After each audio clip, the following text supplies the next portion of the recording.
bí Olúbàdàn bá gbéṣẹ̀ ìlànà wo là á tọ̀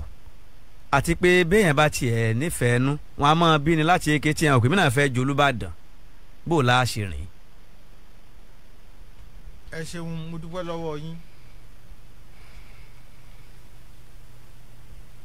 gẹ́gẹ́ bí gbogbo wa ti gbà tá a sì mọ̀ àpèjúwe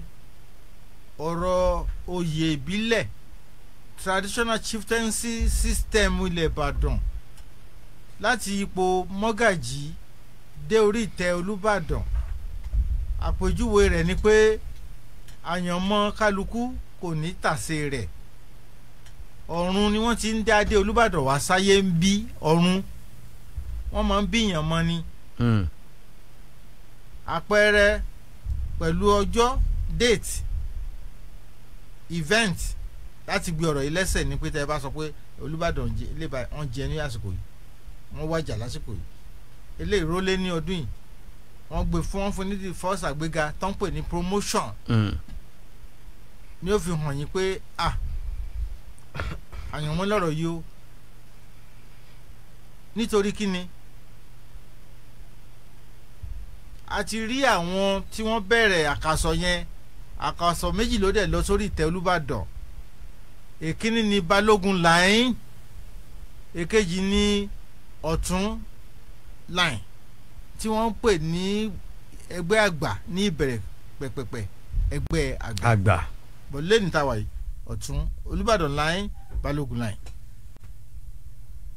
ẹ ń bá wa bẹ́ẹ̀ ṣe sọ́nsìn ẹni bóyá yóò wọ ẹnìkan kó sọ pé àwọn náà fẹ́ jẹ Olúbàdàn kò sí ẹ̀ṣẹ̀ ń bí kí ipò rere wúyan o kò sẹ́ṣẹ̀ ń bẹ o àmọ́ nǹkan tí wọ́n ń pè ní reality bẹ̀ ni pé wọ́n èé fò wá látẹ̀yìn o wọ́n mo lágbára mo lówó mo gbajúmọ̀ wọ́n ti jẹ́rí lé wa kọ̀ọ̀kan ọ lọ rólé bàbá rẹ ní o ilé bodè lèèyàn fẹ́ lọ ró ibi tí wọ́n ti lé ẹ̀tẹ́rì wà pé indigenous Ìbàdàn family ló fi jẹ́ pé wọ́n máa ń fi sọ fáwọn kan pé wọ́n bí ẹni GRA wọ́n bí ẹni kíníkan estate irọ́ o indigenous yẹn nílé ní ìwòrò compound dẹ̀ lóko àwọn ẹbí yín ló máa wá pàmò pọ̀ pé ẹni táwọn fẹ́ yàn kó rólé nì kó di mọ́gàjí àwọn. ṣùgbọ́n àti níbi agboolé kan tí wọ́n ní mọ́gàjí méjì báyìí. ẹ ti Ìbàdàn lẹ́ni kí n sọ mi ò mọ bí tẹ́ ti ẹnu mi kọ́lẹ́ ti gbọ́ ìtàn lórí ìyẹn. ok Ìbàdàn ò ní agboolé kan ò kì í ní mọ́gàjí méjì o mọ́gàjí kan ṣo lẹ́bí máa pàmò pọ̀ páwọn yàn. ẹ̀kọ́ gbóná ò dẹ̀ ṣe é sáré mu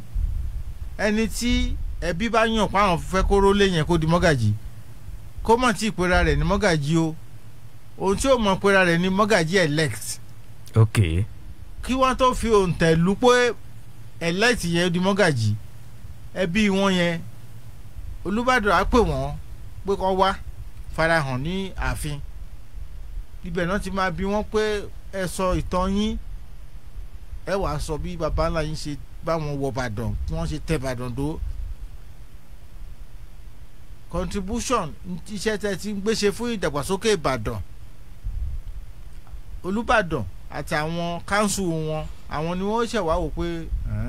eléyìí yege a pè olóyè kan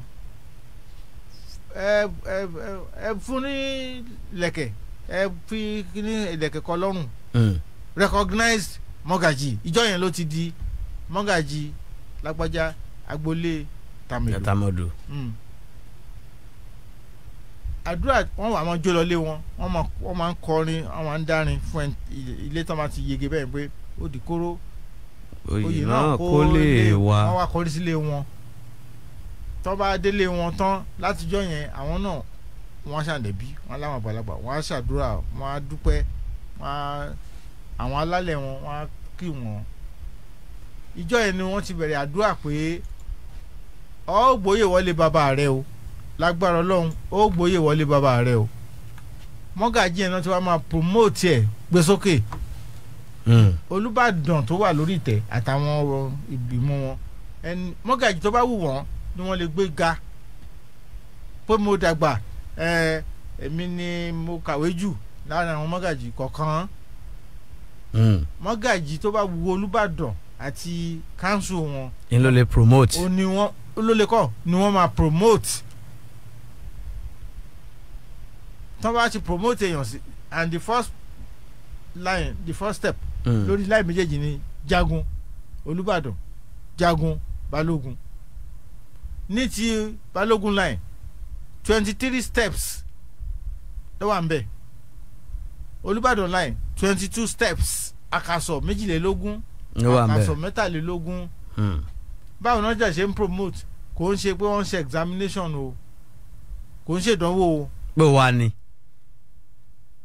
àyànmọ́ náà ni ṣíṣẹ̀ ń tẹ̀lé ni tí vacancy bá ti ṣí sókè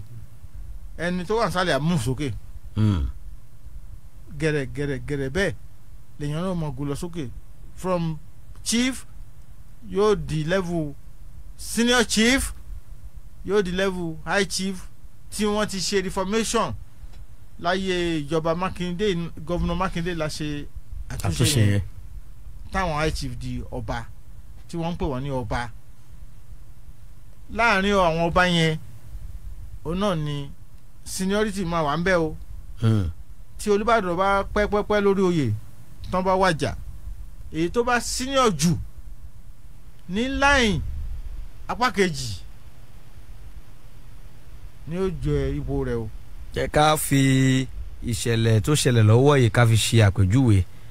line wo ni bàbá tó gbéṣẹ̀ wà line wo ni bàbá Ládọjà wà. kábíyèsí ọba Ọlákùlẹ́yìn tí wọ́n wàjà kọ́lọ́ ń fọ̀run kẹ́ wọn line Balógun ni wọ́n ti di Olúbàdàn. line Balógun. ibẹ̀ ni wọ́n ti di Olúbàdàn. ok 43rd Olúbàdàn ìkẹtàlélógójì láti line Balógun nígbà tán wà lórí ìtẹ́ àwọn ọ̀tún ló kàn torí kíní kan táwọn òyìnbó máa ń pè ní alternate bí Balógun bá jẹ ọ̀tún náà ó jẹ tí ọ̀tún bá jẹ Balógun ó jẹ so nítorí pé Balógun ni kábíyèsí Ọlákùlẹ́yìn ti jẹ yẹn ni àwọn ọ̀tún ti ń gbéra dì pé kádé pẹ́ lórí ọba o tí ọba bá ti wàjà o ọ̀dọ̀ ọ̀tún ló ń bọ̀ o. Olúbàdàn tuntun ọba Rashidi Àkànmú Adéwọ̀lú Ládọjà FNSC àwọn ni ọ̀tún Olúbàdàn tó jẹ́ pé ńgbà tí kábíyèsí Ọlákùlẹ́yìn gbéṣẹ́ yìí sìn àwọn ló kàn báyìí ó kàn kú kí ìjọba ìpínlẹ̀ Ọ̀yọ́ gọ́vnọ̀ Ṣèyí Mákindé ni gómìnà wa báyìí ó kú kí wọ́n buwọ́lù láti lè fún ọ ní kíni ọ̀pá àṣẹ àti ìwé ẹ̀rí. now láàrin ọjọ́ mélòó ni irú ètò bẹ́ẹ̀ ó wáyé irú ètò yóò bá mọ́ wáyé lónìí bí ó ṣe ọ̀pọ̀lọpọ̀ tí ń pè pé ẹgbọ́ ta ló tún kàn ẹgbọ́ ṣé bàbá Ládọjà ni ẹgbọ́ ṣé bàbá Tàmọ̀dò ni àwa rí i pé ọ̀pọ̀lọpọ̀ ò sì tí ì mọ ìlànà yìí nígbà tí ẹ̀yin bàbá wa sì ń bẹ lókè èpè a gbọ́dọ̀ ké sí yín láti lè pèyàmọ́ ọ̀rọ̀ yìí kó yí àwọn tí ń gbọ́ wa. ẹ jọ̀wọ́ ẹ jẹ́ kí n kúkú ṣàlàyé ara mi délẹ̀ o. ó yá. ní ìjẹta ọba Rashidi Adéwọ̀lú Ládọjà kábíyèsí Olúbàdàn 43rd one wọ́n pè mí lórí ẹ̀rọ tá a fi máa ń sọ̀rọ̀ yìí àwọn ni wọ́n jí mi mo kí wọn kábíyèsí a kú oríire o ṣé dáadáa lẹ jí o wọ́n ní òkàrè dáadáa la wà. wọ́n wá pè mí ní oyè tuntun nítorí pé àwọn náà ti kúrò ní ọ̀tún wọ́n ti Olúbàdàn vacancy ti wà ní line Olúbàdàn ṣùgbọ́n nítorí ẹ̀kọ́ àti tí wọ́n máa ń sọ fún kálukú pé pẹ̀lẹ́pẹ̀lẹ́ dọwọ́ rẹ o pẹ̀lẹ́pẹ̀lẹ́ dọwọ́ rẹ o elect tí mo sọ fún ilẹ̀ kan yẹn ó dijọ́ tán bá já ewé fún ẹ tẹ lọ sọ́dọ̀ Olúbàdàn tán já ewé oyè tuntun táwọn náà wá sọ formally pé this is your new title lèèyàn tó máa ń kéde ẹ̀ síta ṣùgbọ́n torí pé there is never a vacuum ní Ìbàdàn èbó tí mo fi kún yìí ìjọ kò sí àlàfo. láíláí àwọn baba ńlá wa wọ́n ṣe débi pé kò sí àlàfo. wọ́n wá ní pé abẹ́sẹ̀ Olúbàdàn kábíyèsí láàárọ̀ láti ọ̀la lọ mo fún ọ ní àṣẹ kó o mọ jí lọ sí Olúbàdàn Palace ní Òkè Àrẹ̀mọ ní Yemẹtu kó o lọ máa ṣàkóso publicity and protocol kẹ́ ẹ mọ́ gba àwọn àlejò tí wọ́n bá fẹ́ wá kíbàdàn àìdá pé akúdélé Olúbàdàn Ọlákùlẹ́yìn àbí akú ọba tuntun Rashidi Ládọjà kó o lọ máa ṣàkóso ẹ̀. èmi ní kọ́kọ́ ni wọ́n pè àwọn ọba àti àwọn ìjòyè tí ó tẹ́ wọn lọ́rùn ibẹ̀ ni mo máa ń lọ́jọ́ láàárọ̀. báyìí nítorí ètò ẹ ti lọ ọ́fíìsì tuntun nù. irọ́ ọ́fíìsì kọ́ gbogbo nǹkan láyé ń bí èèyàn náà gbọ́dọ̀ wo rẹ̀ náà fi sọ pé wọ́n bá ń tì ọ́ mọ́ ti ra rẹ̀. publicity and protocol àwọn kan ti wà ń bẹ̀ tí wọ́n gba sálárì. ok kọ́ má mi kàn àwọn ọmọ ọlọ́mọ kọ́ má mi kàn but ọba Ládọjà àwọn náà lè sọ ìdí tí wọ́n rí tó fi jẹ́ pé Lẹ́kan Àlàbí náà ni kó lọ́ọ́ máa ṣàkóso publicity and protocol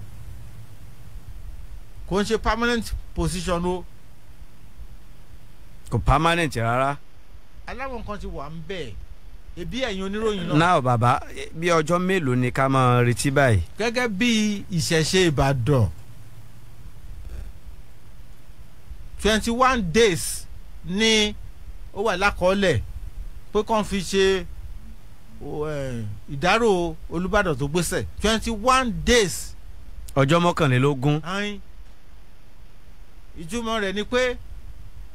torí àwọn World Council of Churches wọ́n wá láti àgbáláyé ní ìjẹrin wá sí ààfin. èmi ni wọ́n ní kí n bá wọn sọ̀rọ̀ Americans, British, Africans, Australians, World Council of Churches torí kíni wọ́n ti mú ètò wọn tẹ́lẹ̀ láti bí last year pàwọn fẹ́ wá ṣe pàdé ọdọọdún wọn tó máa ń ṣe all over the world. okay. wọ́n ti mú Nàìjíríà wọ́n wá mú ìpínlẹ̀ Ọ̀yọ́ wọ́n wá mú ìlú Ìbàdàn yìí láti ṣèpàdé tọdún yìí wọ́n ti list wọn sí àwọn tó máa wá ṣe ẹ̀ńlẹ́ńbẹ̀hún sí Olúbàdàn Ọlákùlẹ́yìn gẹ́gẹ́ bẹ́ẹ̀ ti mọ̀ nǹkan tó ń pè ní planning ahead. bẹ́ẹ̀ni. ìgbà tó ń gúnlẹ̀ sí Nàìjíríà náà wọ́n á gbọ́ pé ọba tí àwọn máa fẹ́ lọ ṣe kọ́sí kọlù fún ó mà ti wàjà náà wọ́n á sọ fún wọn pé ní ti ètò Ìbàdàn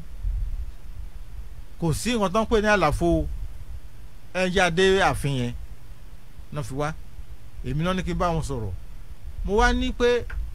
àpèlé àti àpèjẹ Ìbàdàn ẹ̀yin èbó India gbogbo àwọn àgbáyé World Council of Churches lọ́wọ́ tọ́wọ́ yẹn mú ní ẹjọ́ nítorí Ọlọ́run àpèlé kan orúkọ Ìbàdàn tún ni ọmọ agbọ́ ti kú yọ̀ ńgbà tẹ́ẹ̀sì gbọ́ Yorùbá ń gbìyànjú láti sọ léèbó translate ẹ̀. ok so bó ṣe yé mi mọ́ agbọ́ ti kú yọ̀ olóòtú dàkú wọ́n náà translate kí n gbọ́ bóyá yóò jọ tèmi. bí a kó papọ̀ mọ́ ti yín he will laugh he will hear death and laugh that is literally translation. ṣebí agbọ́ ti kú yọ̀ lè mú ní ìlú so àwọn òyìnbó yẹn wá wò mí wípé smiling at death. mo ní ìdí rẹ̀ ni pé ọba kan ti wàjà immediate tó ti gun ọ̀pọ̀ orí àpèrè báyìí o ní ti Ìbàdàn as a result ní ti ìbílẹ̀ táyé àtijọ́ ìbílẹ̀ káyé tó lajú òdì tí wọ́n sọ pé láǹsí yẹn láyé ìbílẹ̀ kò sí tó ń jẹ́ GSM kò sí kíní kan phone laptop bí Ìbàdàn ṣe máa mọ̀ pé ọba wàjà ó ní wípé gbogbo àwọn onílù ààfin ṣẹ̀kẹ̀rẹ̀ aró àárọ̀ ọjọ́ kejì tí ọba àná ti gbéṣẹ̀ tán ṣebí ẹ̀nà ti bẹ̀nà ń gbé wọ́n ti mọ̀ náà ilé ẹ tó kàn náà máa jí sí ilé olóyè àgbà tó kàn